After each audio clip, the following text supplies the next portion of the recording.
Hungry for something real? Come to HF Crave, Lincoln's favorite spot for burgers that are anything but basic.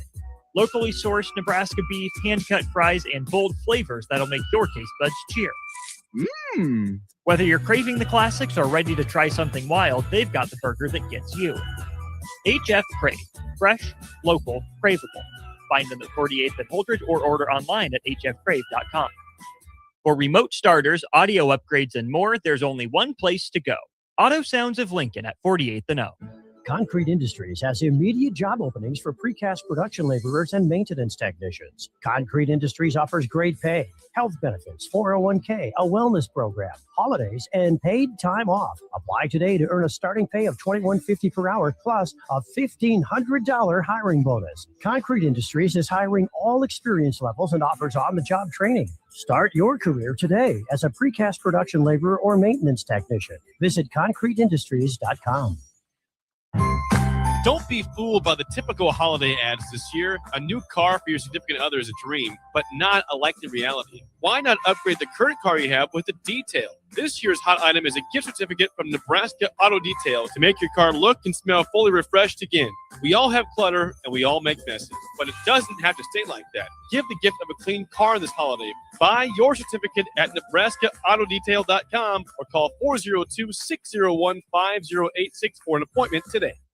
If you're seeking a career with a growing company, Gaina Trucking and Excavating is hiring and looking for additions to their team. Gaina Trucking has a strong team culture, competitive pay, 401ks, and benefits like health, dental, and vision. Drivers are guaranteed 40 hours per week, even in the winter months, and are home every night. Start your career today at Gaina Trucking and Excavating. Apply today at GainaTrucking.com.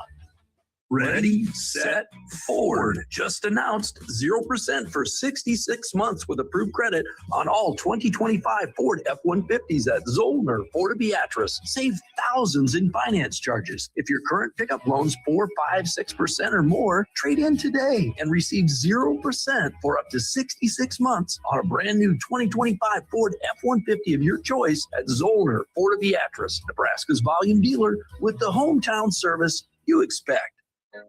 At Raising Cane's, we focus on being the best at one thing and getting it right every time.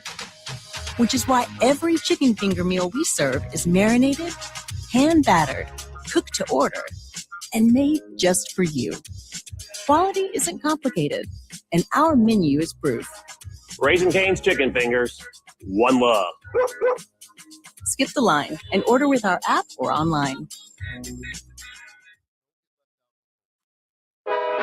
Live from the heart of Lincoln, America, welcome to Ticket Weeknights on 93.7 The Ticket and theticketfm.com.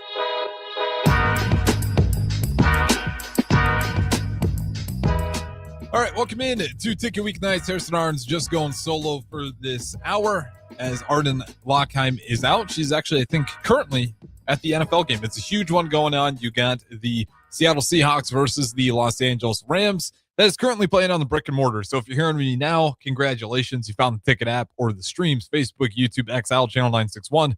You got other people trying to listen locally, just point them in that direction. The streams or the streaming apps. So with that being said, though, we got plenty of things to dive into. Kind of want to do just a wrap around and everything going on in Husker Athletics, and then finally break into some NBA talk. We're getting to that point of the season to where if I start talking NBA too early, doesn't necessarily garner the interest. You know, you got the opening week and then the week after, and then, you know, just being real with the state of the NBA, there is a big gap where that interest declines. They tried to fix some of it with the in-season tournament. Shout out to the Knicks for winning it. Those guys each get $500,000 a piece on that active roster. But as a fan, I can't say it's that much of a game changer. It's a bit more competitive. I can't sit here and lie and say it's not any better. It is slightly better, but again, it's just not doing enough, I think, to get the casual fans back into the game. You're going to get the diehards. They might tune in and really enjoy that tournament. You know, me, myself, I once considered myself an absolute diehard. That's not one that draws a ton of interest in for me. So we'll talk about a little bit of that in-season tournament as well as Huskerland and then some of the MVP favorites right now in the NBA. But before we get to the NBA, let's talk a little bit locally here. What's going on in Lincoln? Obviously, it's been an electric start for women and men's basketball. Men's basketball, you've heard it 100 times before already, I'm sure, but still undefeated. Sitting there with a perfect 11-0 record. Huge win versus number 13 Illinois on the road. You're seeing it now. Plenty of season left. You don't want to play this game because you often end up disappointed. But they are a pretty big favorite to get one of those higher seeds in the March Madness if they continue to play the way they have been. And that's the key, is continue to play the way they have been. They just opened up conference play. The road's not going to get any easier outside of maybe these two opponents coming up here. But then you get right back into it with Michigan State, a very good Michigan State team, ranked top 10 currently, January 2nd. So plenty of things to be excited about. A long way to go, though, for this men's team as they get North Dakota the 21st, and then they get New Hampshire on the 30th, and then on the 2nd, like I said, Michigan State. So a good opportunity to go 13-0. You don't want to walk into these games. Ironically enough, the teams that Nebraska's struggled with the most has been a West Georgia in that first game where we win the game confidently, 53-86. But in that first half, and just being honest, the team that doesn't really have any business competing with Nebraska the way they did in that first half, it was 25-30. Huskers only had a 5-point lead after that first half, and they were even, I think, down by 2 at the most at one point. And then that second half, they rattle off 56 to the West Georgia Wolves 28. So you can imagine that they win 80-53. But a slow start. They got caught up and obviously took care of business. And then the other game was actually South Carolina upstate. It is a 4-5 team. The Huskers only win that one by 9 points, though. And a lot of it was the bad first half, once again, kind of got the Huskers in a bad spot. 30-32 at the end of the first half. Huskers only lead by 2 points. Of course, they get back in the second, beating them by 7, 40-33, and they win the game 72-63. Those are probably the two games you can point out to where Nebraska really didn't play great. And ironically, was against two of the worst teams on our schedule. So when you look at North Dakota and when you look at New Hampshire, especially New Hampshire, they always have some athletes around that area. And I'm sure they got some local kids that are probably pretty solid. You don't want to give them hope. And in those two games I just mentioned, the problem with those two games was Nebraska gave those teams a lot of hope in the first half. The West Georgia Wolves only being down by 5, and South Carolina Upstate Spartans only being down by 2. Built a lot of confidence. Luckily, the Huskers in the second half took care of business. But those slow starts are something to look for, especially in this North Dakota game and this New Hampshire game. Does that give the opposing team a ton of confidence?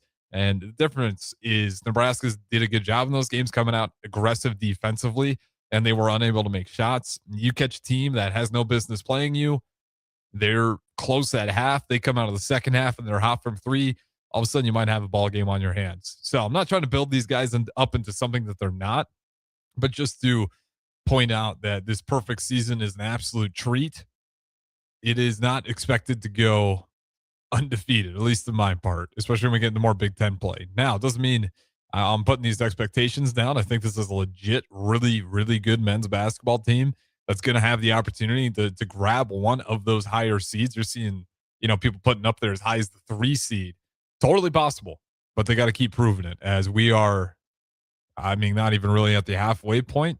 No, not just getting into Big Ten play. So, like I said, you get Michigan State is that next Big Ten opponent, and that will be an absolute barn burner in my guess. It's at home, which helps the Huskers out a lot. They've had one of the better home records really under Fred Hoiberg outside of his first 3 years. I think go 2021, and you maybe have to go after COVID all settled down, but the protecting the vault has been of high importance when he got down here and started coaching this program, and you're starting to see the fruits of it. You got a huge win versus Illinois on the road. That's a massive one.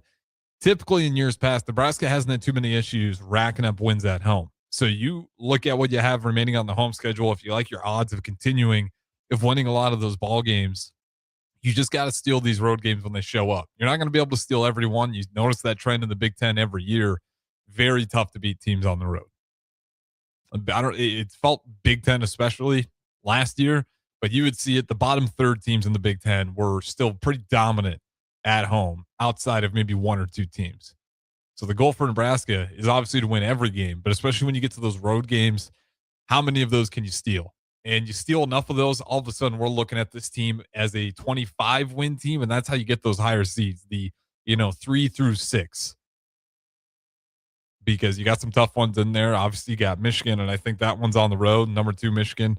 And then Illinois gets a rematch at you, and number 9 Michigan State. Those are the only ranked opponents right now. And apologies, you do have number 6 Purdue in there as well. So you got some ranked opponents left. The Big Ten, you'll probably see some teams shift up and get into that category as the season moves on here, but still a lot at play. But just to point out that incredible start for the men's team. Obviously, the women's team also undefeated. They're sitting there at 11-0. They got Cal Baptist and then a nice little break, and then they don't play until the 29th versus USC. So 21st, Cal Baptist at home, and then on the 29th, both December, they get number 19 USC, and they get to follow that up by going on the road and playing number 11 Iowa Hawkeyes on January 1st to kick off the new year, and hopefully kick off the new year with handing the Hawkeyes their first loss of the year across all sports. I don't think they have anything else going on that day that I'm aware of. So a good opportunity for those guys, and really similar how both these teams are playing. Obviously, they have different strengths in different areas where they really lean on and schematically, but one thing that is true is both teams are sharing the ball extremely well. I'm sure some people have seen the numbers of the assist to turnover ratio.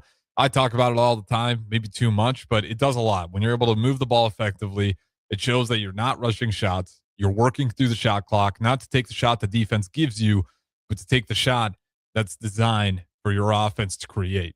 And you're seeing that a lot. Sam Hoiberg does a great job. He's actually leading the country, unless things have changed in these past few days, in that assist to turnover ratio. He's got, or I think, around 44 assists, just 8 turnovers.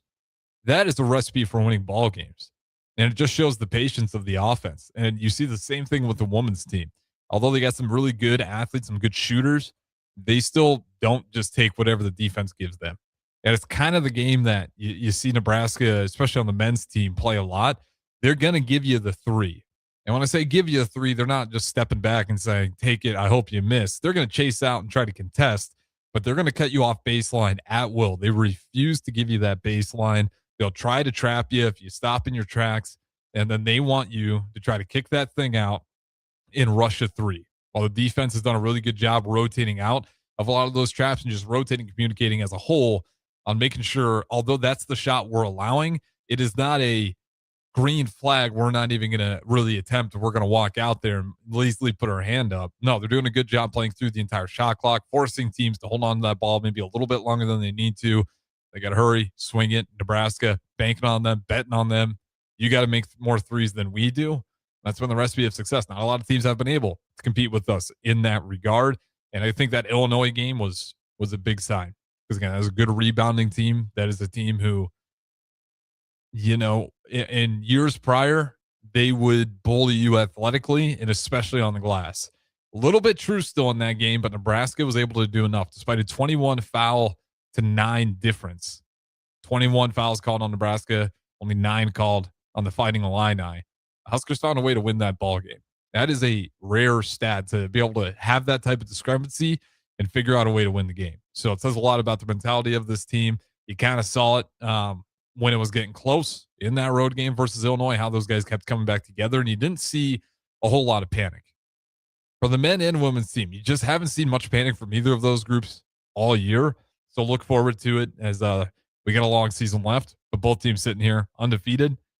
I think Nebraska might be the only men and women's team that's undefeated. You might be able to throw Michigan women's basketball team in there. I can't remember if they took a loss or not, but just rare air, as they say, when you got your men and women's team both at that same record, and it's not like they're both undefeated at 3-0. They both got 11 with tough matches. You look at the women, they had to play Penn State, and they dropped 101 points on them, 101 to 83. They played Creighton. They beat those guys in dominant fashion. They beat Sanford. There's going to be some tougher competition coming up. USC, Iowa, the really 2 big ones. I think the Big Ten play in women's basketball is a absolute grind, but you'll take what you can get. And also they beat Virginia. I should point that out, as Virginia's not a bad team at all. 90-82. And they just been putting up points. And the men's biggest wins, Oklahoma. You would probably throw in New Mexico for what they've been doing as of late. Kansas State, not so sure. I thought that was going to be one of the better teams in the Big 12. Hasn't really played that way so far. And then Creighton. Creighton was going to be, you're thinking, maybe the worst wins. Nebraska's, well, not the worst. Not one of the least impressive wins so far. the way they have played after losing to Nebraska, they would go on to play Kansas State and take another loss. And again, that Kansas State team maybe lost a little bit of luster on where it would sit in the Big 12. Still plenty of season left. But then they go on to beat Xavier 98-57. And it's not like this is a horrible Xavier team. I mean, they've lost some close games, but they have been, I thought pretty consistent. They lost to Iowa. 81-62, which wasn't great, but then they bounced back. They took down Old Dominion. They do lose to Georgia, only by 1 point, but then they rattle off wins versus West Virginia, Texas A&M, St. Francis, Cincinnati, Missouri State, which you would expect, but then that loss to Creighton, shocking. So maybe that Creighton team, not as bad as we may think, and ironically enough, we're rooting a little bit for Creighton now to go get some wins, make that win look better for us, because at the point in time, it was starting to look like this might be a quad 4 win at the worst, quad 3 win at the best. That win versus Xavier, hopefully that gives them some momentum. And they head into Marquette next. Try to build that win up to a little bit more meaningful. As the Creighton Blue Jays currently sit at 6-5, still first in the Big East, though. With that being said, though, that's all I got on Husker Hoops. Just an update on how electric of a start it's been and what I think some of the reasons of their success has been, and other Huskerland activities. Wrestling. Huge wrestling weekend that I can't say enough. They got North Carolina on Friday, 7 p.m., and then Sunday, Oklahoma State, 1 p.m. North Carolina, they got a couple dudes in there that might put up some pretty good fights that you don't want to just walk into North Carolina. Oklahoma State, though, it's going to be a battle. They did not have, I don't think, any injuries last time we saw them in those national duels, Tulsa, Oklahoma, where the Huskers, good start with Lehigh. They advance a few rounds. And then at a certain point, especially after Ohio State, injuries started racking up for those guys in a hurry. And if you've been listening to Takedown Tuesday, I know Mark Manning was on this week. You can go back on YouTube, take a listen. I mean, he kind of put some emphasis on how beat up that team was. And, you're looking at Oklahoma State, they were fully healthy, and you just got done wrestling Ohio State. And like 15 minutes later, you're trying to figure out how many of my guys are hurt, injured, and can even go right now. And you got to figure that out in about 15 to 30 minutes, because you got Oklahoma State, a very, very good wrestling program, getting ready to take you on to decide who is going to get that last placement. So curious to see what that looks like now that Nebraska is going to be healthy, with a chance for Lamer to appear on Sunday as well. I think that's what, the main storyline has kind of been for this one, is I know a lot of people are excited to see, if he's going to be available, ready to go. And if he is, it obviously moves the needle for Nebraska a little bit, put some more elite talent in that room. But it's going to be, every weight is going to be an absolute duel. The Huskers healthy, it's going to be a different story than when they were hurt. I can say that much at the very least. It will not be such a lopsided victory. Last time they faced off Oklahoma State, it was 6-33. And Nebraska would place 4th out of 16 teams in those national duels down there in Tulsa, Oklahoma. That was the 3rd place match. Obviously, they lose to Oklahoma State, so they get 4th instead. But I mentioned the injuries were absolutely holding down Nebraska wrestling at that point. They were in a tight spot. They knew it. They just needed to fight to try to stay alive, look at some of these other wrestlers, give them some shots. And it just wasn't a great situation to go against a team of that caliber. You get them back, you get them healthy. Yeah, I hope the story looks a lot different. And I do got a good feeling that, I don't want to guarantee wins or anything, but I can almost guarantee that 6-33 seems incredibly unlikely in Oklahoma State's favor. Not saying Nebraska wrestling's a favorite or guaranteed to win it, but I don't think we're going to see anything close to a blowout like we did in the last one. So again, that one, Oklahoma State is Sunday and the North Carolina Friday. Oklahoma State, 1 p.m. And if you've been listening to Mark Manning talk about it, I mean, it's been a lot of fun. He's super excited about it. I've had the opportunity to talk to Caleb Smith, Bridge Lovett. I mean, there's some passion for this one coming up here, and especially the way that national duels went. I know there's a little bit of pride at stake in the sport of wrestling. I've never done it myself, but seeing how the guys interact and how much this means to them and their stories here in the wrestling, in the podcast studio or in the main studio, these guys want it. And the conversations that we have off air we don't wander off into a bunch of other things other than we talk about what's coming up ahead here. And Oklahoma State's been talked about a lot.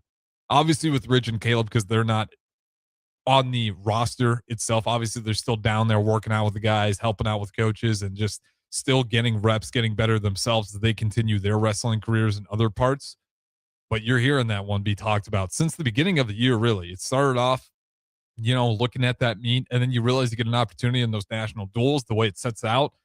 And of course, the injuries happen. You didn't get the best feel of what that was going to look like. I can't circle that one enough. Still tickets available, general admission tickets. Go to it. They do a cool tunnel walk now as well. It is a much bigger event and more catered to the fans than it ever has been before.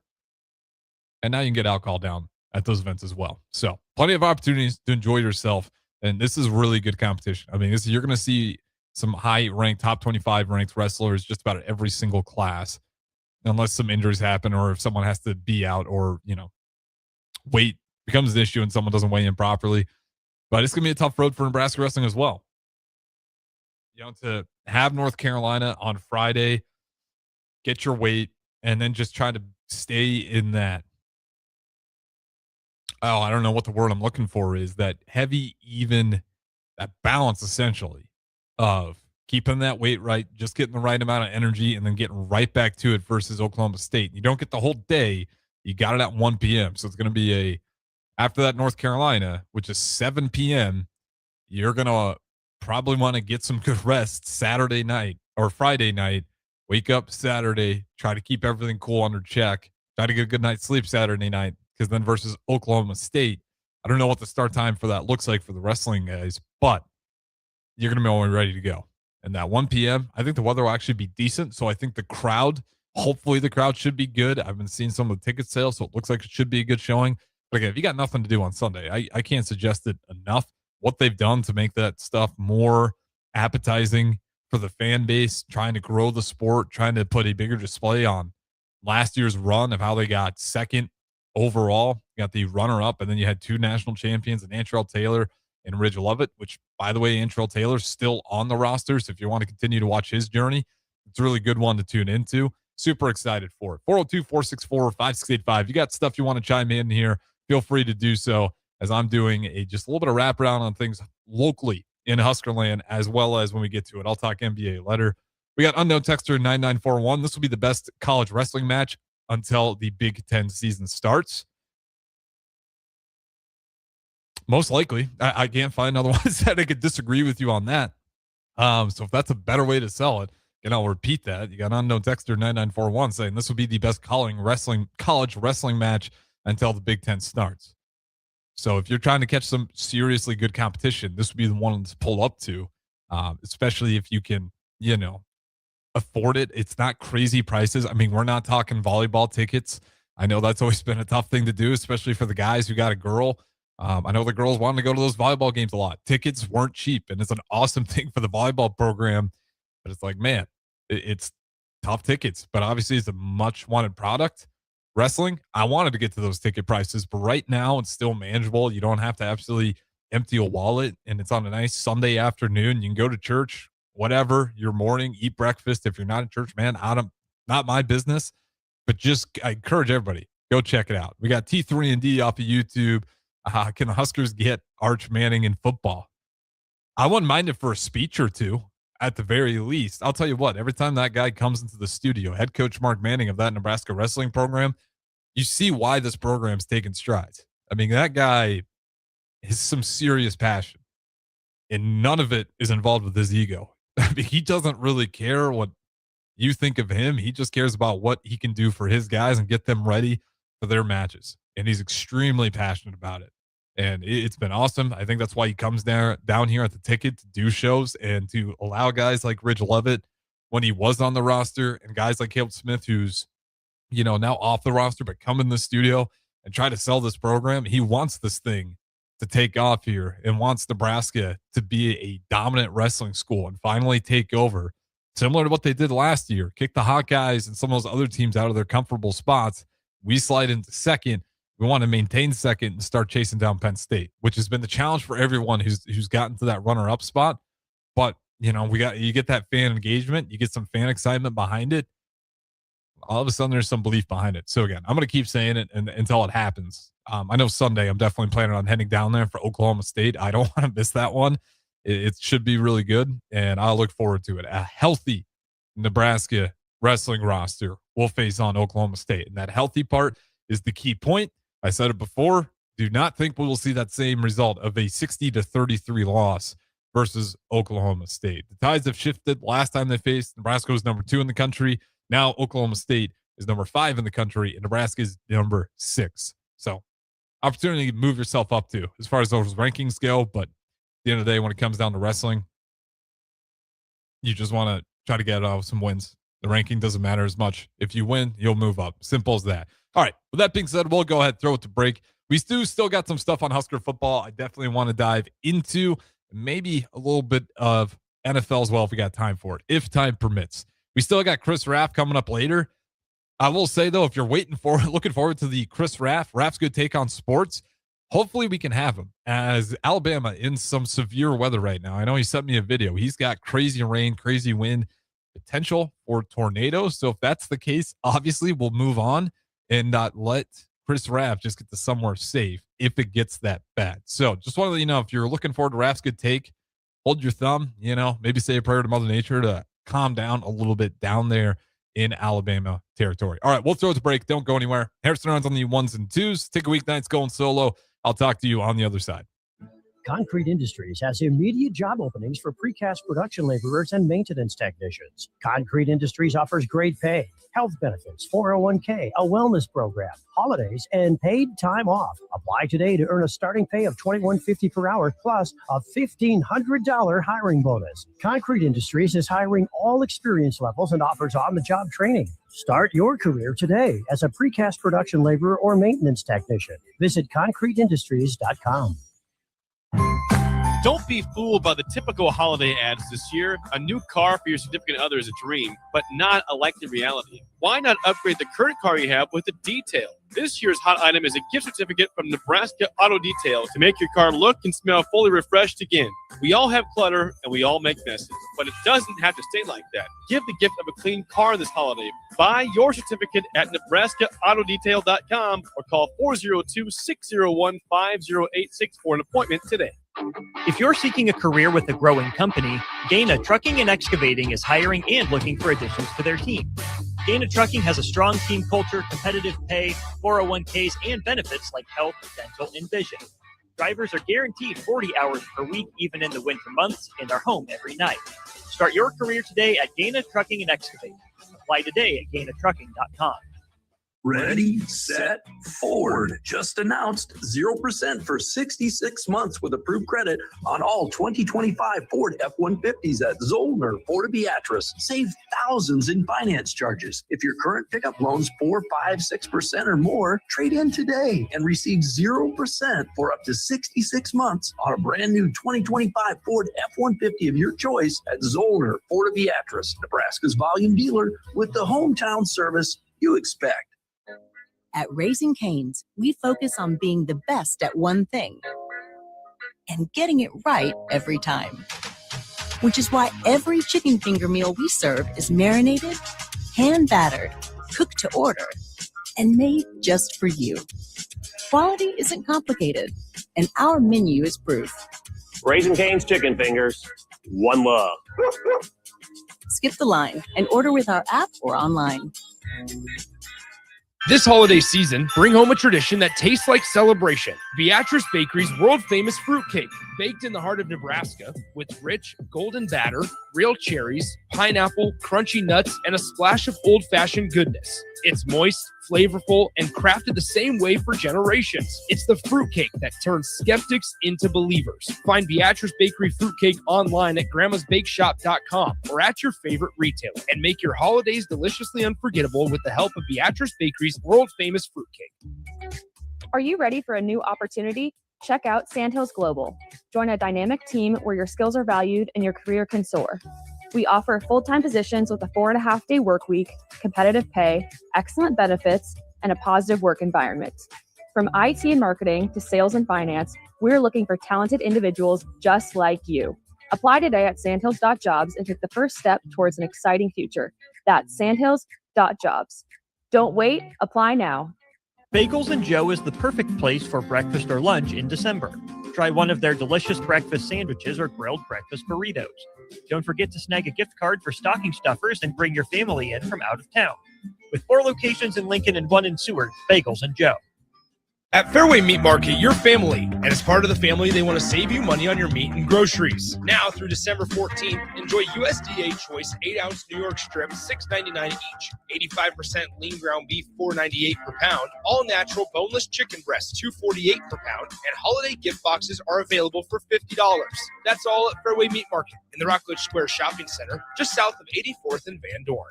Rashawn Jackson here for Bauer Infrastructure, a veteran-owned local company proudly serving Lincoln, Lancaster County, and the surrounding areas. Bauer provides quality work at an affordable price, and they're growing rapidly. If you want to experience a career with a fast-paced, family-friendly environment, visit BauerInfrastructure.com. They have top-of-the-line benefits, year-round work, even through the winter. Bauer, usher in the new era of infrastructure to an area near you. And as always, go Big Red! Hungry for something real? Come to HF Crave, Lincoln's favorite spot for burgers that are anything but basic. Locally sourced Nebraska beef, hand-cut fries, and bold flavors that'll make your taste buds cheer.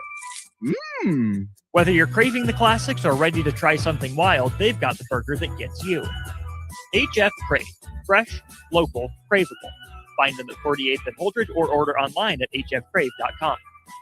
For remote starters, audio upgrades, and more, there's only one place to go. Auto Sounds of Lincoln at 48th and O. Back to the Ticket Weeknights on 93.7 The Ticket and theticketfm.com. All right, welcome back in. Got done talking a lot of Husker hoops, Husker wrestling, and then wrapped up with Husker wrestling and what they got coming up. And just quickly, since I got the opportunity to, I want to just point out some of the matches, the bigger ones coming down here. So versus North Carolina, again, that's Friday, 7 p.m. I'll just give you the top 25s. They do got Ethan Oakley, North Carolina's guys, number 15 at that 133. They got, I think it'll be O'Neal, number 19 in the country at 141. They'll probably have Bryce Herpner at number 18, 165 class. Jake Daly, number 24 at that 184 class. And those are all top 25 guys versus North Carolina. Then versus Oklahoma State, I mean, it's pretty much down the roster here. They got Troy Spratley, number 7 in the country at that 125 weight. They got at Ramirez, 133, number 21 in the country. Vega, number 2 at 141. Number 17, they got Casey at 149 weight. And they got a couple number 2 wrestlers at the 157 and the 165 weight. Number 13 at 174, number 10 at 184, number 7 at 197, and number 7 at 285. So you got 1, 2, 3, 4, 5, 6 guys all in the top 10 on that Oklahoma State side. And obviously for Nebraska, we got top 10 guys down the board, but just a ton of really good challenges. And again, an opportunity. Got a little bit of get back versus Oklahoma State. North Carolina, they got some dudes. Oklahoma State, they got a ton of dudes. But on the bright side, so does Nebraska. I mean, most of our guys down the lineup, I'd imagine will still be favored in a lot of those matches, but it's going to be a absolute tough one to pull out as Oklahoma State, as I said. Got a solid program down there, but I think ours is better. All right, we'll move off of wrestling. I just want to point out there again, get one last pitch sale before I switch things over. In the Husker football world of things, I always check this Utah versus Nebraska on ESPN. Yet I'm not a betting guy. I never really encourage it, but I use the spread. When I talk about the spread, I use it as a barometer. How is the nation looking at this game? Not go bet on it because here's the spread. But it is currently the Utes favored by 16.5 is the current spread. The money line is negative 700 for Utah. So just put that in perspective. That's not a lot of hope going for Nebraska's way. And I understand why. You're losing Dylan Raiola. You're losing Emmett Johnson. Obviously, you wouldn't have Dylan Raiola to be fair on this one. It would have been TJ Lateef regardless of him hitting the portal or not. But Emmett Johnson was a decision. Not surprised he went to the NFL. I kind of anticipated it too. I thought it was the right move. Congratulations to him. I understand him not wanting to risk his career in this bowl game. But then you go look at Utah, and those guys are all pretty much committed to playing. I mean, there's not a whole lot of Utah Utes that I've noticed, key guys that have opted out or have hit the portal. It's going to be that number 15 Utah team pretty much sticking through. And what scares me is what they're really good at doing is dominating the trenches. I think they run 5 guys down on the front on defensive line. They do an excellent job at stopping the run. And then offensively, they do an excellent job at getting the run game going. And a lot of it's, through their QB runs. Sometimes QB design runs. Other times they just got athletes back there where if you do not keep contained or you do not hold them accountable, you have to put a spy on them, whatever. If you do not have a guy making sure that they don't take off and run, they're capable of running it to the house. I mean, both guys, they got their main quarterback in Dempier and their backup quarterback with multiple games where they're rushing for well over 100 yards. And it's not like they need a ton of attempts to do it. It is you mess up on one play, you give them that window, they're explosive enough athletes at that quarterback position to really expose you. And then also they'll make you fall asleep with that run game. They'll do enough read option stuff where that quarterback is going to read the defense and decide whether do I keep this thing or do I hand it off? And they'll catch you. If you are not locked in play after play, that quarterback will absolutely run up the field and pick up an easy 10 yards at least. If you've failed to get contained, other than that, I mean, it might be a long one. Who knows how far it goes before you can catch up to him. So I kind of understand why the spread is where it is. What does Nebraska look like offensively? You will have Jeep Wade down there, which will be interesting. I don't know how much of an effect he can really have in such a short time window, other than seeing what does Nebraska do? What does Nebraska struggle at? What am I all assessing right here? And a little bit of an opportunity for some of those other guys to make a statement and show some good tape out for the new offensive line coach, Jeep Wade.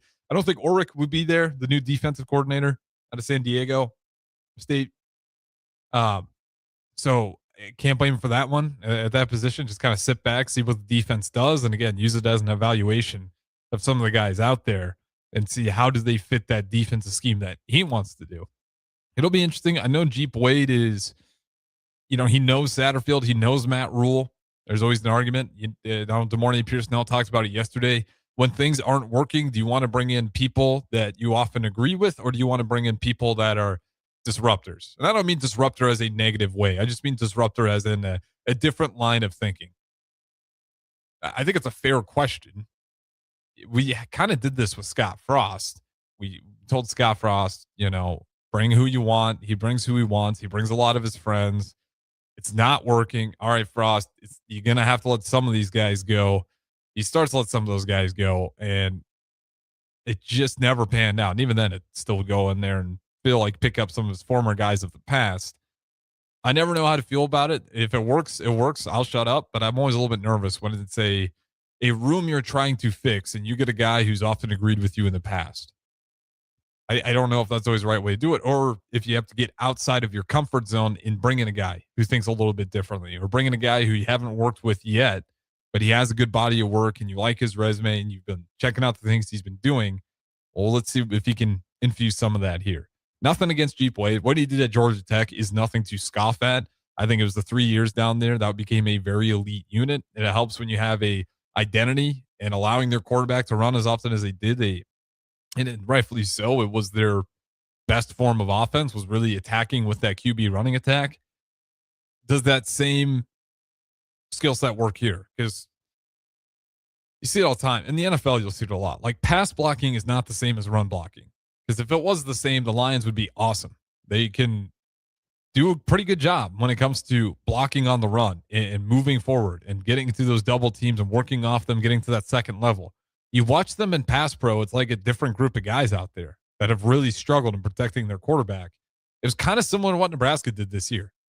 Once we started running the ball and going downhill, Emmett Johnson in that offensive line, although it wasn't always perfect, although sometimes it was more Emmett Johnson than the offensive line, they were starting to find some good progress there. I mean, you got Emmett Johnson to a Big Ten all-first team. He's going to be an All-American. Like, that is success of, you would think, a offensive line that knows how to run block. But then you go look at our pass protection issues, and it's like talking about two different offensive lines. So that's always the concern, is like, does it fit that identity? What's the balance going to look like? Dana Holgerson, not his guy. Not to say that he doesn't like Jeep Wade or doesn't want to get to know him, but he hasn't worked with him before.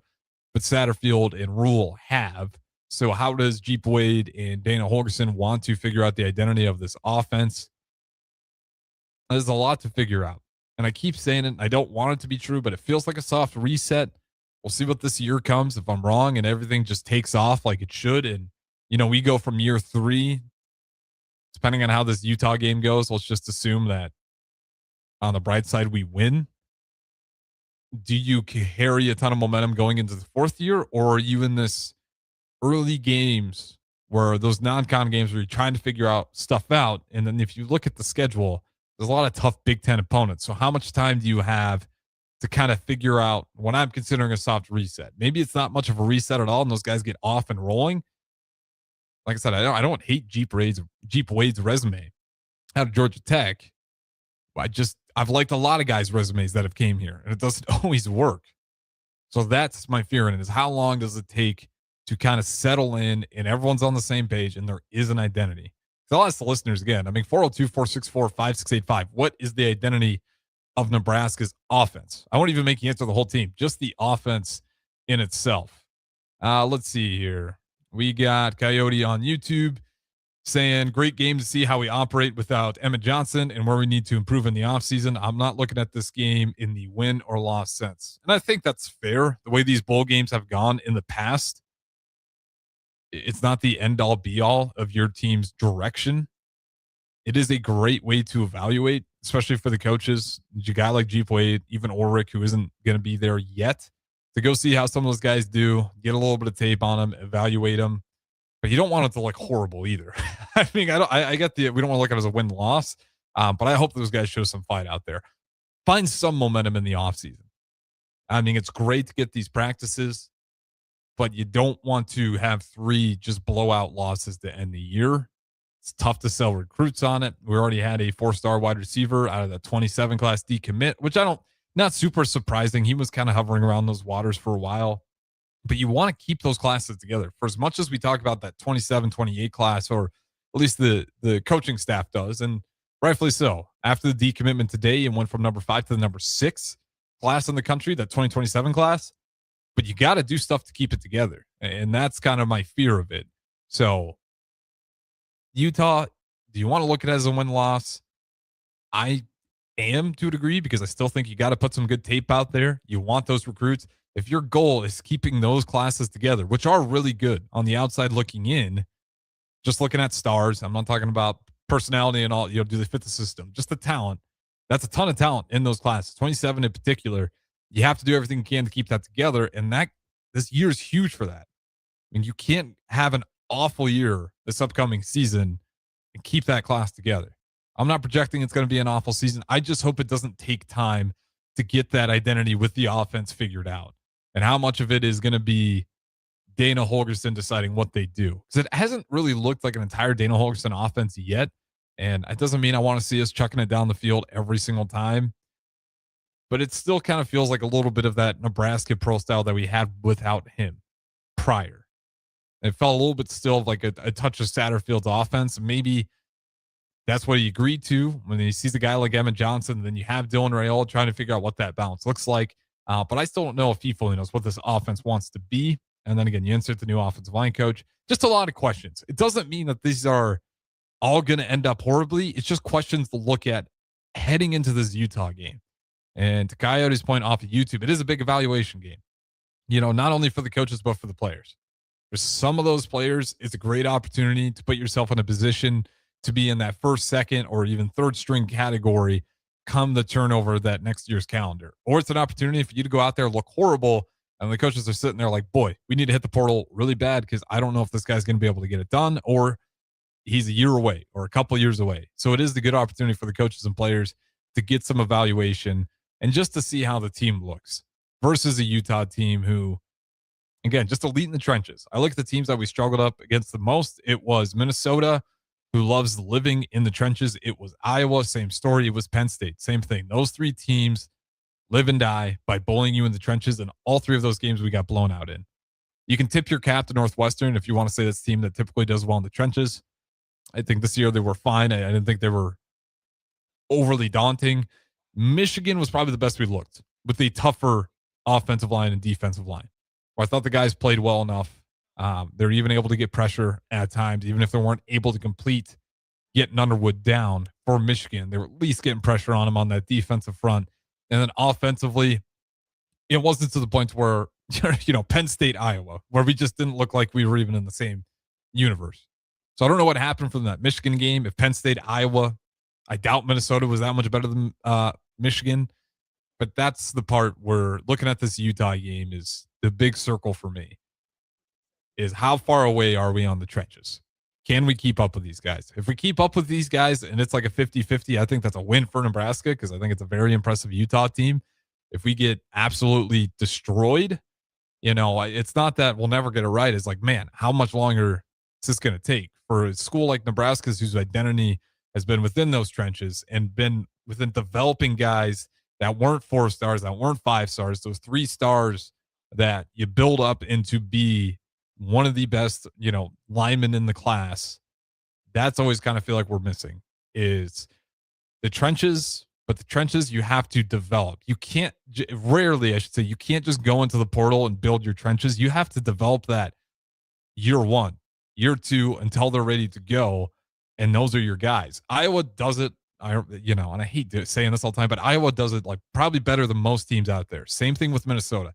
They get guys that aren't highly touted coming out of high school and they get them in there. No one still talks about them, but then eventually you see them down the line eventually, and they're on that offensive line. They get talked about as one of the better guards, one of the better tackles in the Big Ten. And they were never recruited that way, but they did a good job building into it. So that's what I'm going to be looking at. Can our offensive line, defensive line be competitive? If they aren't, how far away are they from being competitive? Because I will say, I haven't seen this team just go out there and not care. I don't think that's a fair statement. I've seen them try. I see effort out there. I don't see guys loafing. What I see is miscommunications and just, overly aggressive sometimes about keeping contained. Outside of Minnesota, it's tough for me to say that with the Iowa game. You can maybe make an argument with the Iowa game that they maybe loafed it down the stretch there with the way as ugly as that game got. But I think they should be willing to fight for this one. And if they fight hard enough, they shouldn't get just absolutely run over. So that's what I'm going to be looking at. The trenches. Are we competitive or are we a lot further away than we'd like to be?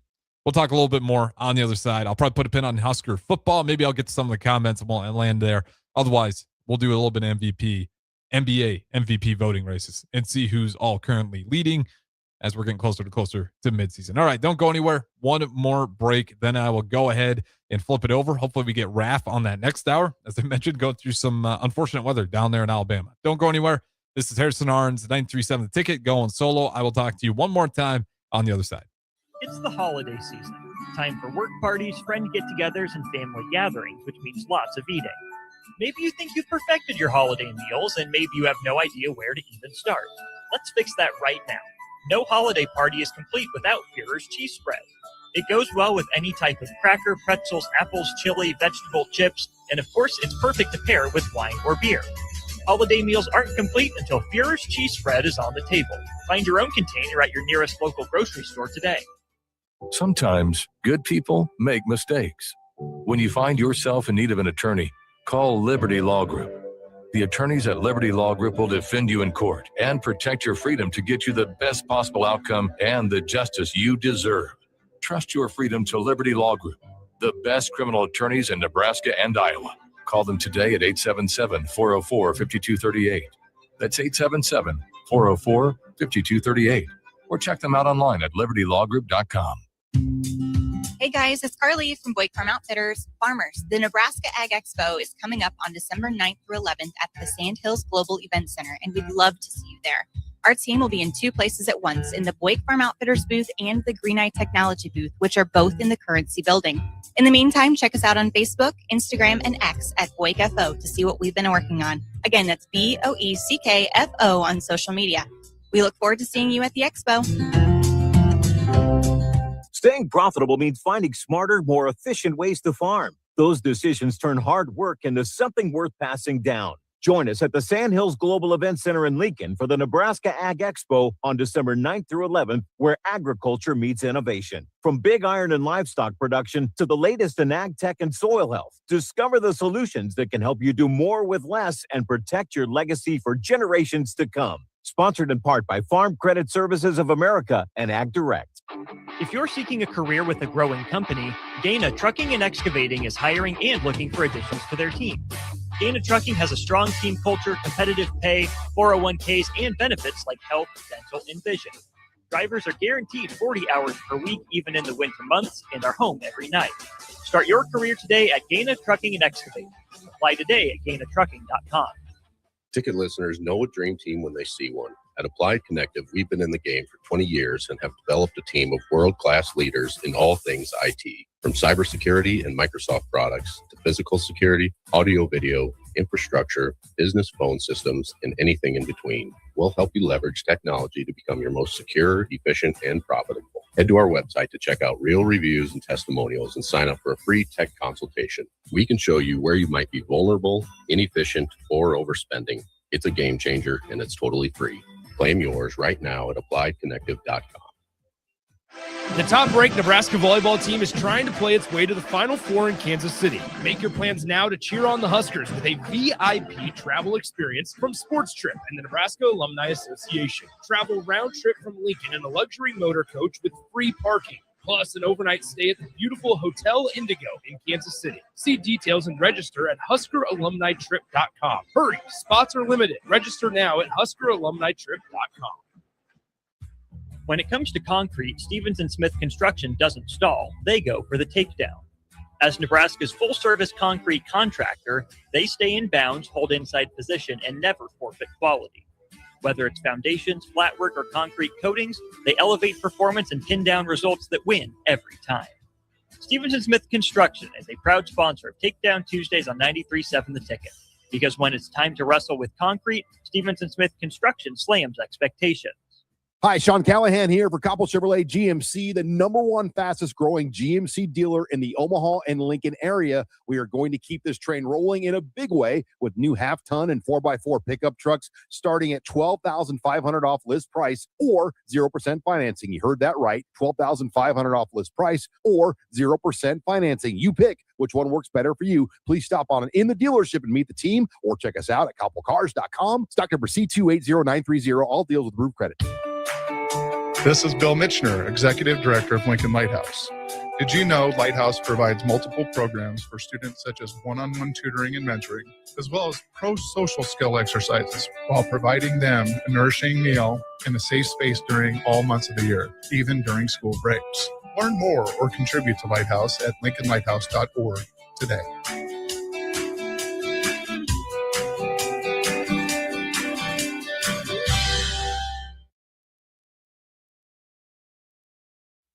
Back to the Ticket Weeknights on 93.7 The Ticket and theticketfm.com. Welcome back in. Harrison Arens still on the ones and twos, going solo a little bit longer here before we switch things over to Raf's good take on sports. Well, we'll go back to YouTube a little bit, and then we'll get into the NBA MVP voting race and see how everything's sizing up there. This one again from Coyote said, with the questions about the offense, I'm wondering if there's a disconnect between Holgerson's actual role and what's been communicated to fans. That's kind of where I'm at. I don't know how much Holgerson is making the shots on offense or deciding what the offense is going to look like. I mean, when he got here right away, the first thing, which was obvious to me, and I felt like obvious to a lot of people, was that Emma Johnson is a good player. You have to play him more. And that was certainly part of the playbook. But then when you got a guy like Dylan Raiola,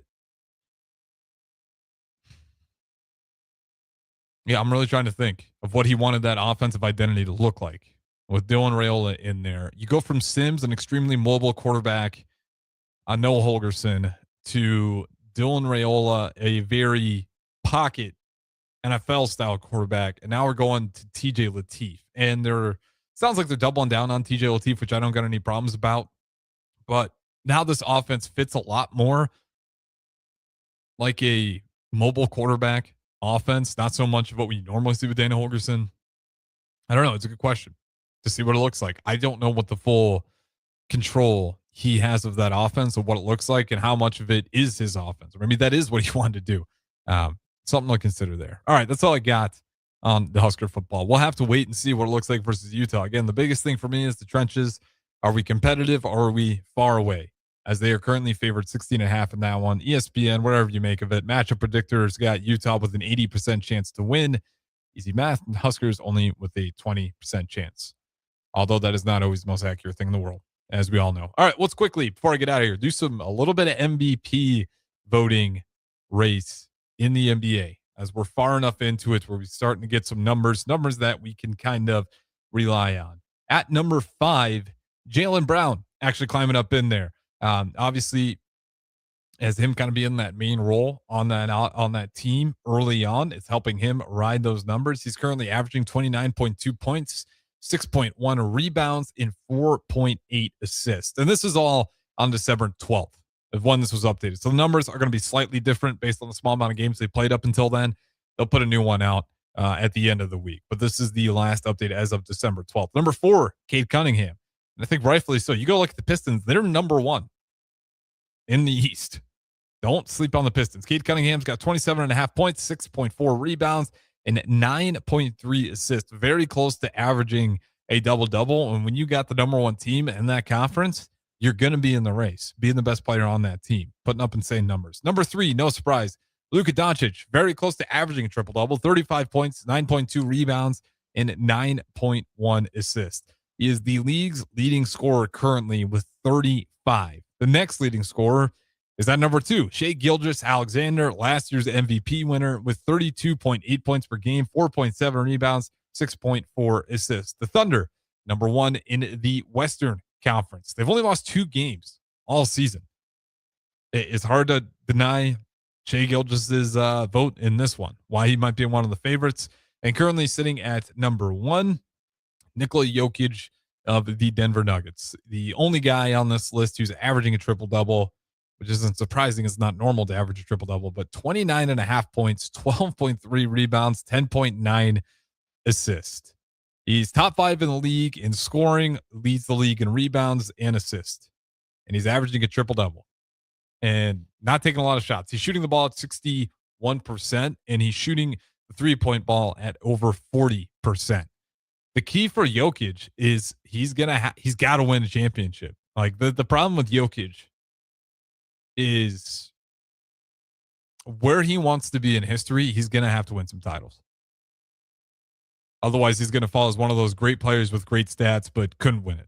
1 championship is great. You get 2 more, 3 more. Then we get into those conversations of like, this guy might have been one of the best to do it. I don't want to say the best. The center room is so loaded in the NBA when you try to figure out who the greatest of all time is in that room with different styles. If you like just absolute raw power, it's obviously Shaq, who could still dominate in today's game, but would struggle stretching out to the 3-point line. Teams would take advantage and try to pull him out there and pull him out of the paint as much as possible. But in that era, you can stop him. Kareem Abdul-Jabbar, I mean, all those guys. It's tough to figure out where to class them. Bill Russell, 11 championships, I think, 13 straight runs, or maybe I got it flipped. Maybe it's 13 straight titles, but the dude's got more rings than he has fingers. But at that point in time, the NBA was not very big. There was not a ton of teams he was competing against, different era, but he was absolutely dominant in it. So trying to figure out that center, greatest of all time, mountain, is a tough thing to do. But if Jokic can not only put up these stats, but win at the highest level with them, the conversation becomes significantly greater in his case. So there you have it. Like I said, it is Luka at 3, Shai Gilgeous-Alexander at 2, and Jokic currently leading it at 1. That is your NBA MVP race as it sits as of December 12th, 2025. They'll update it again at the end of the week. All right, with that being said, I'm going to go ahead and get out of here. Well, not out of here. I'm going to get to the next stream. Chris Raff, Good Take on Sports, will be coming up next shortly. If he's got some weather issues, then it'll be just me again for another hour. So appreciate you guys listening. Don't go anywhere. We'll keep things rolling on Ticket Weeknights regardless, right here, 93.7 The Ticket, ticketfm.com.